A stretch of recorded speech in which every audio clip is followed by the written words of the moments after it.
The Byzantine Empire or Byzantium is the term conventionally used by historians to describe the Greek ethnic and speaking Roman Empire of the Middle Ages, centered on its capital of Constantinople. Having survived the fall of the Western Roman Empire during late antiquity, the Byzantine Empire continued to function until its conquest by the Ottoman Turks in 1453. In the context of Byzantine history, the period from about 1081 to about 1185 is often known as the Komnenian or Komnenian period, after the Komnenos dynasty. Together, the 5 Komnenian emperors ruled for 104 years, presiding over a sustained, though ultimately incomplete, restoration of the military, territorial, economic and political position of the Byzantine Empire. As a human institution, Byzantium under the Komnenoi played a key role in the history of the Crusades in the Holy Land, while also exerting enormous cultural and political influence in Europe, the Near East, and the lands around the Mediterranean Sea. The Komnenian emperors, particularly John and Manuel, exerted great influence over the Crusader states of Outremer, whilst Alexios I played a key role in the course of the First Crusade, which he helped bring about.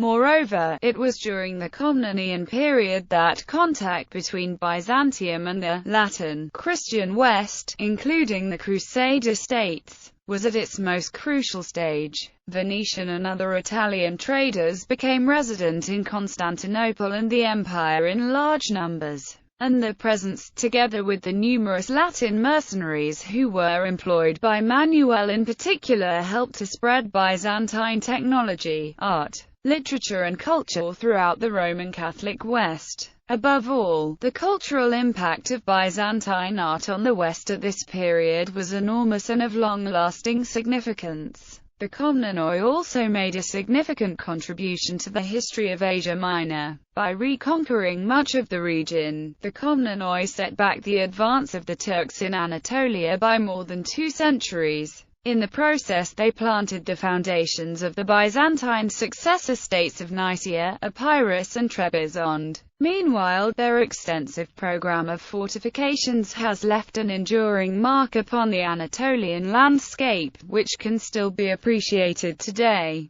Crisis and fragmentation. The Komnenian era was born out of a period of great difficulty and strife for the Byzantine Empire. Following a period of relative success and expansion under the Macedonian dynasty, Byzantium experienced several decades of stagnation and decline, which culminated in a vast deterioration in the military, territorial, economic and political situation of the Byzantine Empire by the accession of Alexios I Komnenos in 1081. The problems the empire faced were partially caused by the growing influence and power of the aristocracy, which weakened the empire's military structure by undermining the theme system that trained and administered its armies. Beginning with the death of the successful soldier Emperor Basil II in 1025, a long series of weak rulers had disbanded the large armies which had been defending the eastern provinces from attack. Instead,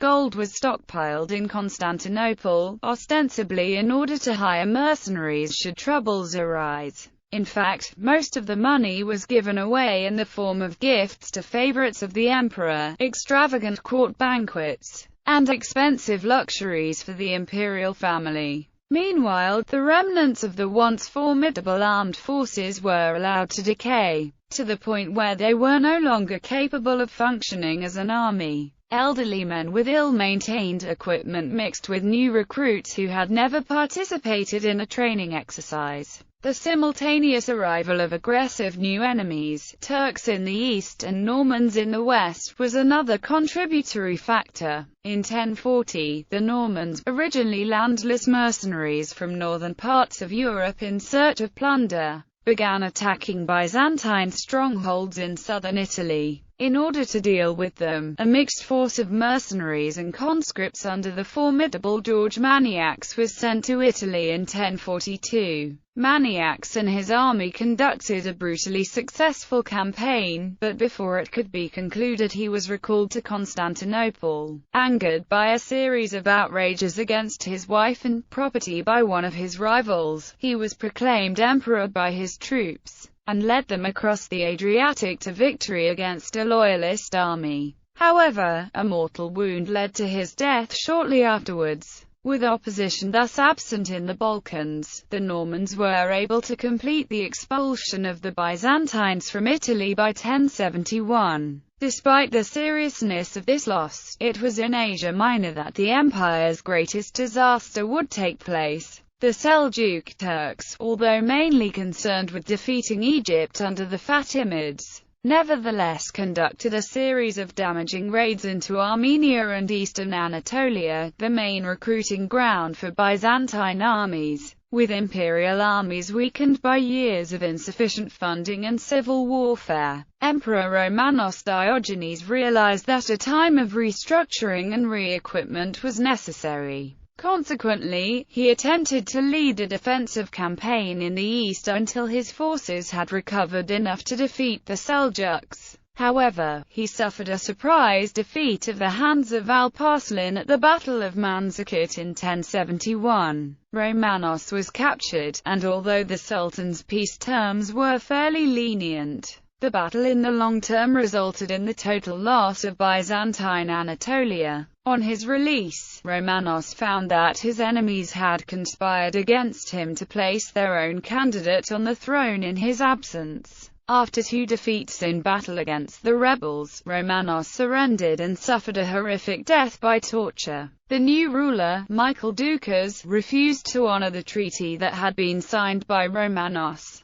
In response, the Turks began to move into Anatolia in 1073. The collapse of the old defensive system meant that they met no opposition. To make matters worse, chaos reigned as the empire's remaining resources were squandered in a series of disastrous civil wars. Thousands of Turkoman tribesmen crossed the unguarded frontier and moved into Anatolia. By 1080, an area of 30,000 square miles had been lost to the empire. Alexios I Komnenos. After Manzikert, a partial recovery was made possible due to the efforts of the Komnenian dynasty. This is sometimes referred to as the Komnenian Restoration. The first emperor of this royal line was Alexios I Komnenos. Alexios's long reign of nearly 37 years was full of struggle. At his accession in 1081, the Byzantine Empire was in chaos after a prolonged period of civil war resulting from the defeat at Manzikert. At the very outset of his reign, Alexios had to meet the formidable threat of the Normans under Robert Guiscard and his son Bohemond of Taranto, who took Dyrrhachium and Corfu, and laid siege to Larissa in Thessaly. Alexios led his forces in person against the Normans, yet despite his best efforts his army was destroyed in the field. Alexios himself was wounded, but the death of Robert Guiscard in 1085 led to the Norman danger receding for a time. However, Alexios's problems were only just beginning. At a time when the emperor urgently needed to raise as much revenue as possible from his shattered empire, taxation and the economy were in complete disarray. Inflation was spiraling out of control, the coinage was heavily debased, the fiscal system was confused, and the imperial treasury was empty. In desperation, Alexios had been forced to finance his campaign against the Normans by using the wealth of the Eastern Orthodox Church,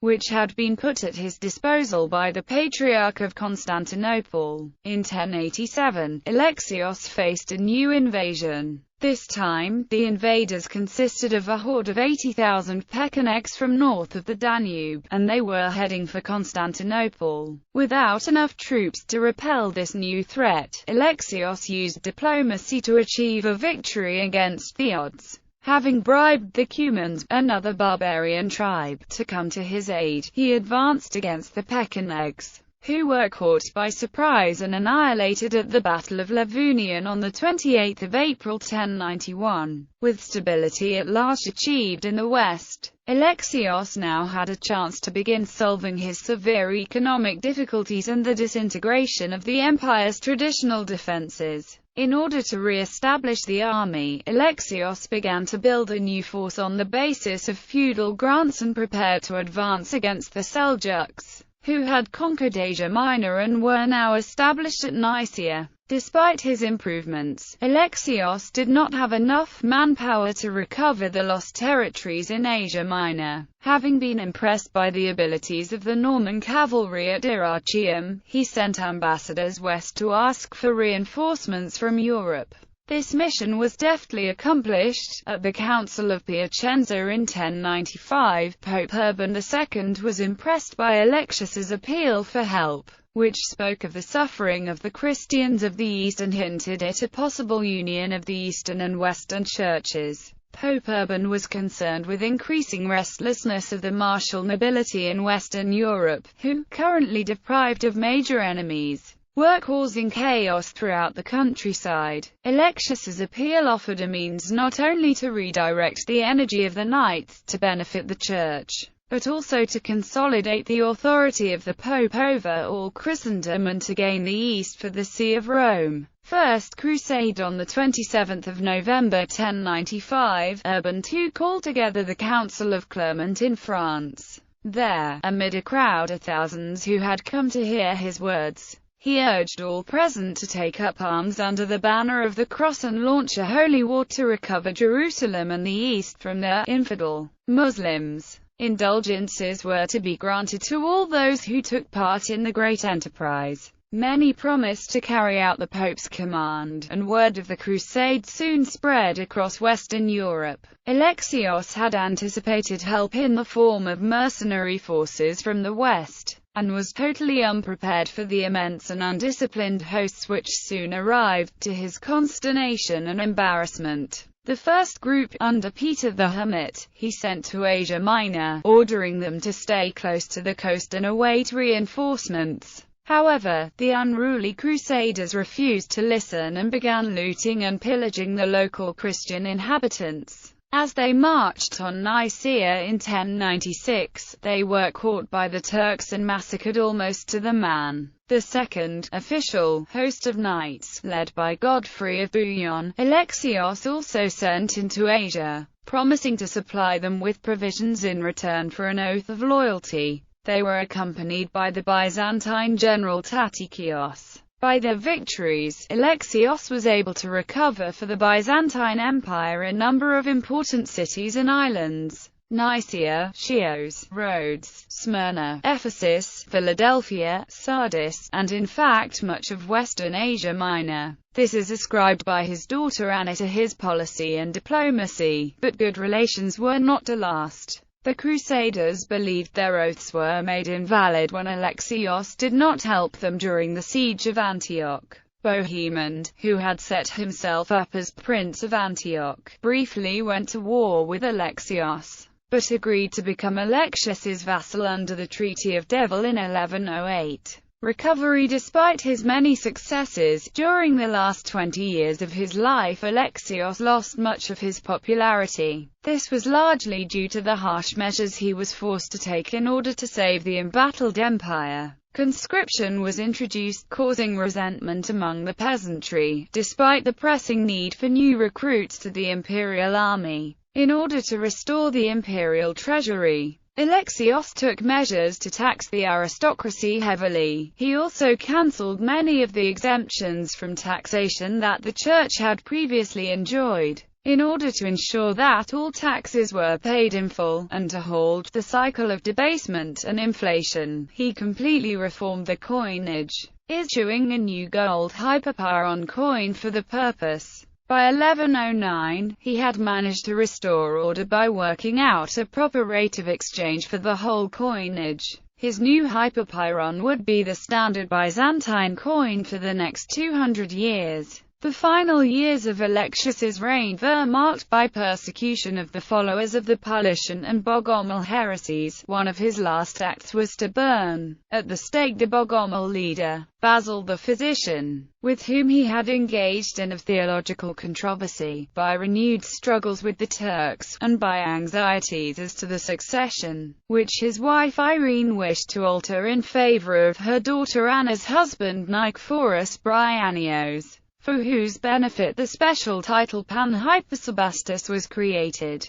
This intrigue disturbed even his dying hours. Nevertheless, despite the unpopularity of some of his measures, Alexius's efforts had been vital to the survival of the empire. Financially and militarily bankrupt, and facing wave after wave of foreign invasion, the empire he inherited had been on the point of collapse. His long struggle to protect and restore the strength of the empire had been exhausting, but Alexius's successors inherited a viable state with both the internal stability and the military and financial resources to expand in the future.